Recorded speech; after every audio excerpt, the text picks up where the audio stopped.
right, let's start. Test-driven, data-driven, database-driven, feature-driven, behavior-driven,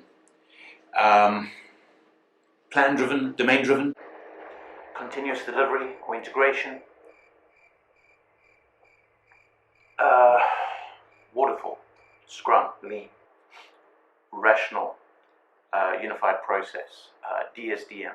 Large-scale scrum, scaled agile framework, dynamic systems development method, DSDM. Joint application dev, rapid application development, spiral, Kanban, Prince 2, PMP. Booch, is that different? Disciplined agile delivery, IEE, ISO standards, of course. There are a lot of systems that you can use. If you go even further down and look at architectures, you can say that, an MVC design pattern creates an architecture, and therefore my system is controlled in a certain way as well. So you can have methods from the project management, if we want to call it that, organizational structures, how organizations collaborate and do their thing, and all the way down into the methodology of the software, and all the way down into the methodologies that software developers do.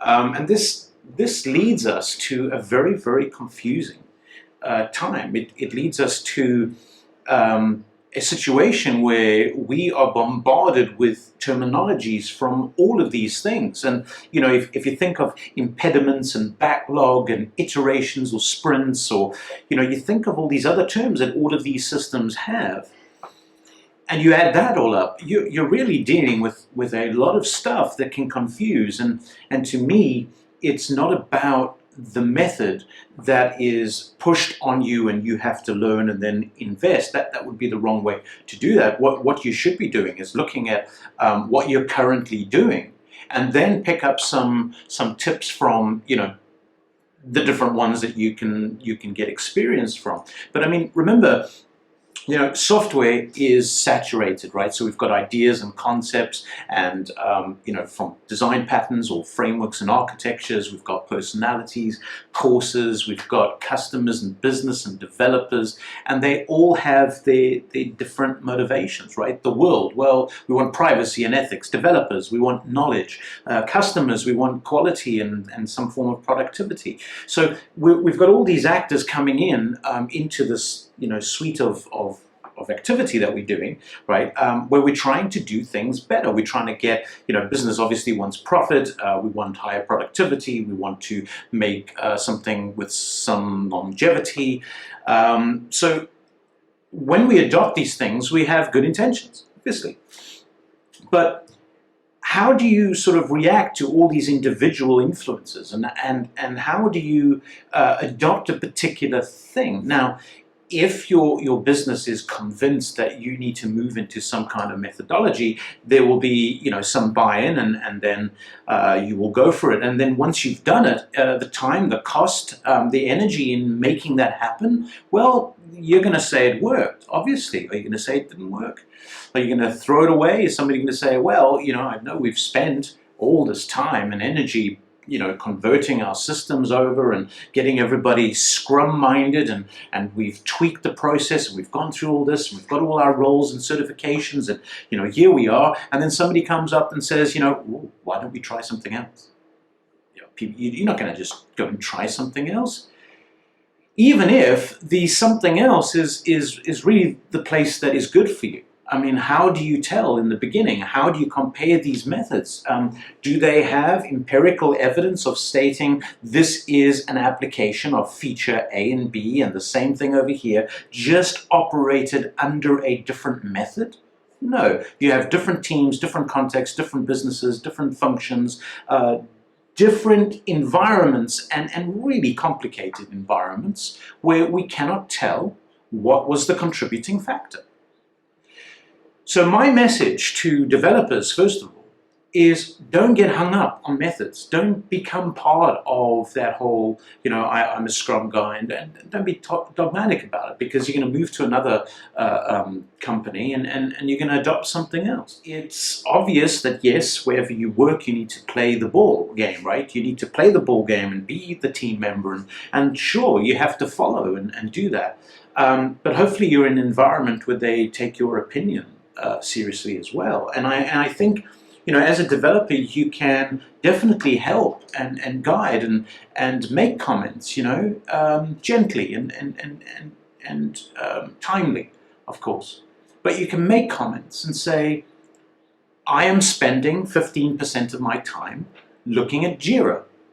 I am spending another 15% of my time in a meeting or in some kind of stand-up or something like that, and I'm spending 15% of my time on just trying to work out what the other guy was doing because I'm taking over his cards. And there's all sorts of things that crop up, and you should be able to say that in a very good, nurturing environment, and your team should be able to handle a little bit of criticisms to improve, because that's what Agile is all about.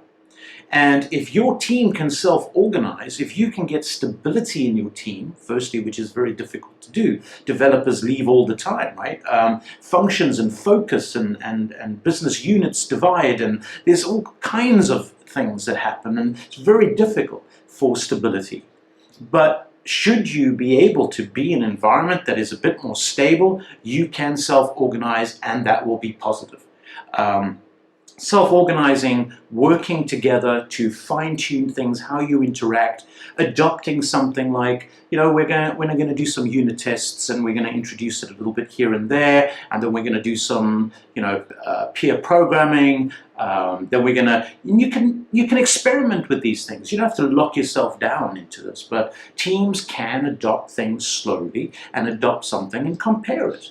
You can spend a week or two doing it one way and a week or two doing it the other way and say, well, I'm not doing that again, right? You can do that, but to get an entire organization locked into a methodology and then shift to another, that's never going to happen. So being agile is about using the right kinds of positive constructs, the right kind of positive methods and bits and pieces and patterns from different places, and avoiding the anti-patterns and implementing them, quietly. And as developers, try and remember that your role is coding, right? And if you are feeling blocked in any way, if you are under pressure in ways that do not make you as productive as you feel you can be, you need to say something. And too often we keep quiet, and teams just go on and don't address these kind of things. My message to business is kind of to look at what you've got and address the elephant in the room, address problem areas. Open up, get a culture of talking about problems. Bad news is not bad, right? We need to understand what the problems are and then address them. You can address them slowly. You don't have to be a Scrum organization or have a name. You can just be an agile/lean. We do software very well because we have our own process and we're quite efficient, thank you, right? It can be like that. Is it useful to send your members on a course here and there to adopt and learn some things? Yeah, of course. I mean, I'm never going to say no. Education is always vital. Why not send somebody on a Scrum course? Yeah, maybe you don't adopt Scrum, maybe you don't have a Scrum Master role, but understanding some things that the experience of the people that put these things together and the consulting and the courses that they do, yeah, you're going to get some benefit there. When you come back to your team, don't be dogmatic. Think about it. See what's wrong. Start from there. So I'll leave you with this. Success doesn't lie in any X-driven method. It relies in your team, your people.